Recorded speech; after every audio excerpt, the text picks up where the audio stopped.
Hello दोस्तों, आइए समझा जाए स्वप्रेरण गुणांक अथवा स्वप्रेरकत्व क्या होता है।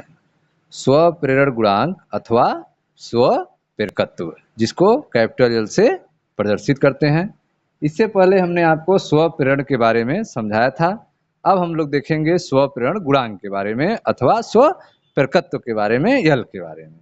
ठीक है, तो माना किसी कुंडली में वैद्युत धारा आई प्रवाहित हो रही है।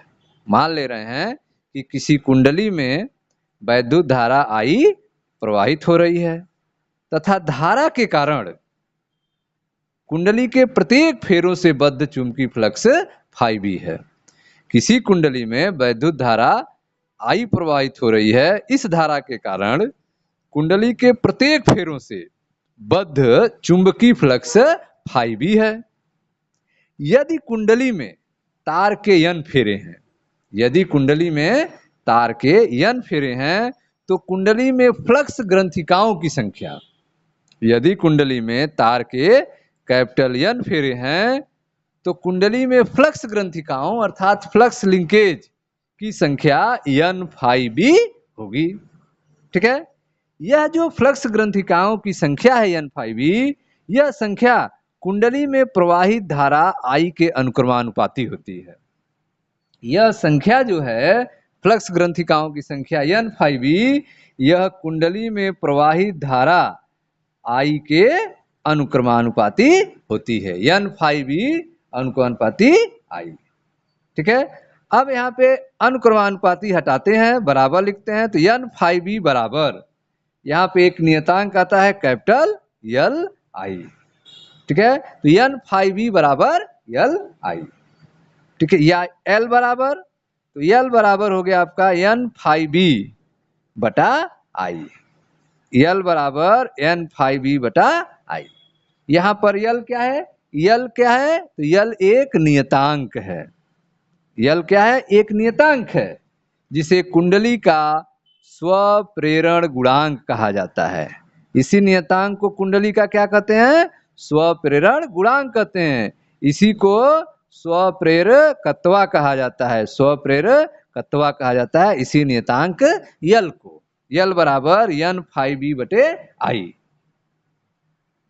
ठीक है, यदि इस समीकरण में यल बराबर n फाई बी बटे आई में यदि आई बराबर 1 हो जाए, आई बराबर 1 हो तो यल बराबर क्या हो जाएगा?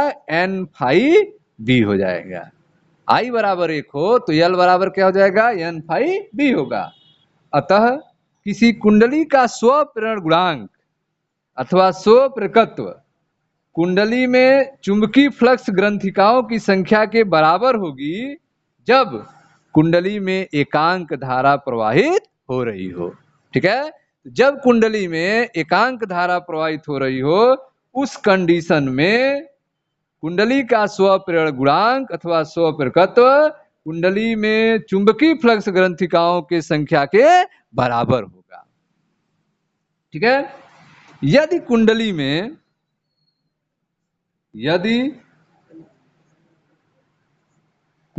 में धारा के परिवर्तन, ठीक है, यदि कुंडली में धारा के परिवर्तन करने पर, यदि कुंडली में धारा के परिवर्तित करने पर उत्पन्न होने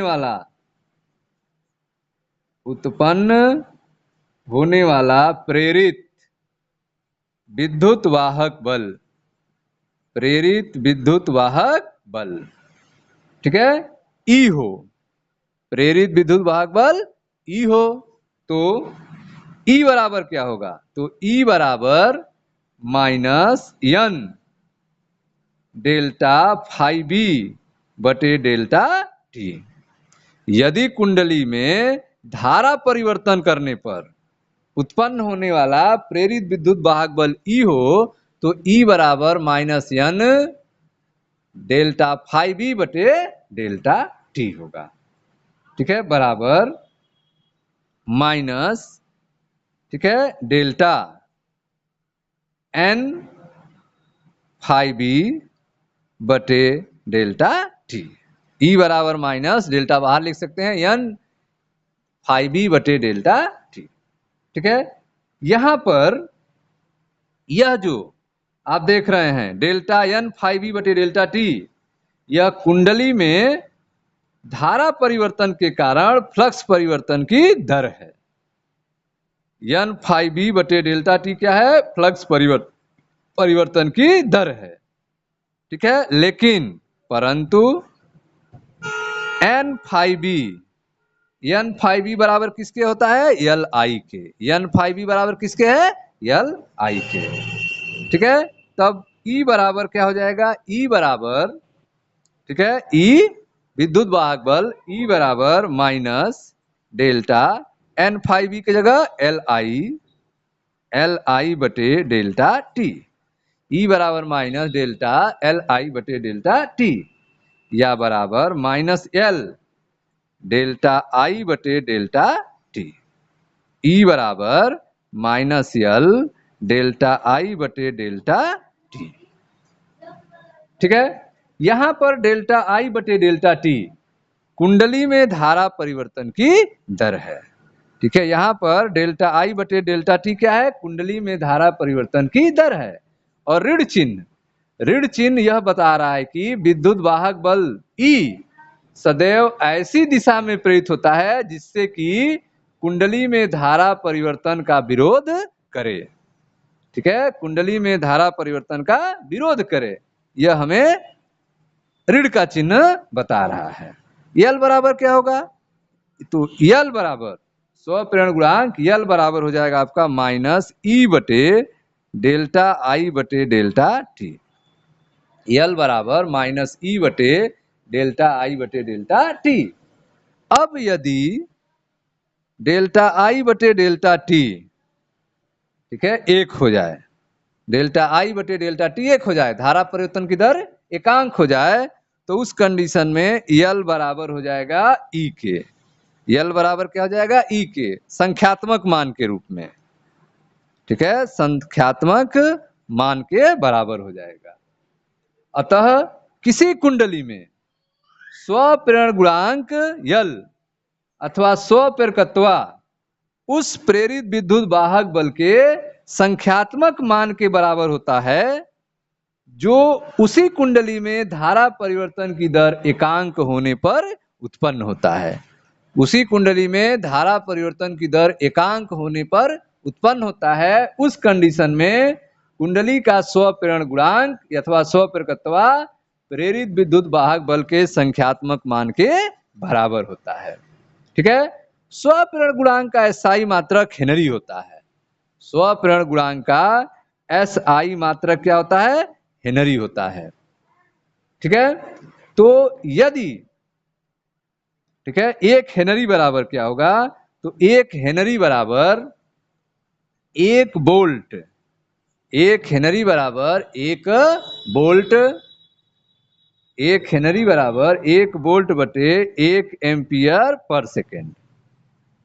ठीक है, तो यदि किसी कुंडली में एक एम्पियर पर सेकेंड की दर से धारा परिवर्तित हो, यदि किसी कुंडली में एक एम्पियर पर सेकेंड की दर से धारा परिवर्तित हो, ठीक है, एक एम्पियर पर सेकेंड की दर से धारा परिवर्तित होने पर उसमें एक वोल्ट का प्रेरित विद्युत वाहक बल उत्पन्न हो, तो कुंडली का स्वप्रेरण गुणांक एक हेनरी होगा। ठीक है, कुंडली का स्वप्रेरण गुणांक एक हेनरी होगा। कब? जब किसी कुंडली में एक एम्पियर पर सेकेंड की दर से धारा परिवर्तित हो और उसमें एक वोल्ट का विद्युत वाहक बल उत्पन्न हो, उस कंडीशन में स्वप्रेरण गुणांक का मान एक हेनरी होगा। एक हेनरी बराबर एक वोल्ट बटे एक एम्पियर पर सेकेंड। व्यवहार में प्रेरकत्व के लिए हेनरी एक बड़ा मात्रक होता है।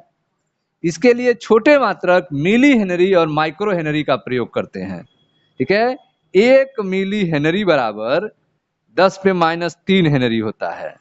एक मिली हेनरी बराबर 10 पे माइनस 3 हेनरी होता है। एक माइक्रो हेनरी बराबर 10 पे माइनस 6 हेनरी होता है। ठीक है, एक माइक्रो हेनरी बराबर 10 पे माइनस 6 हेनरी होता है। ठीक है। तो स्व प्रेरण गुणांक यल का मात्रक न्यूटन मीटर सेकेंड बटे कूलाम एम्पियर होता है।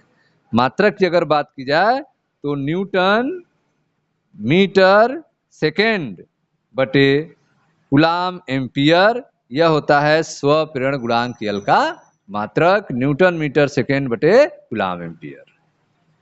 ठीक है, एमकेएस पद्धति में यल का मात्रक होता है। ठीक है, तो स्व प्रेरण गुणांक यल बराबर क्या होता है, एन फाई बी बटे आई, एन फाई बी बटे आई होता है। विद्युत वाहक बल ई बराबर होता है माइनस यल डेल्टा आई बटे डेल्टा टी। ठीक है स्टूडेंट्स, थैंक यू।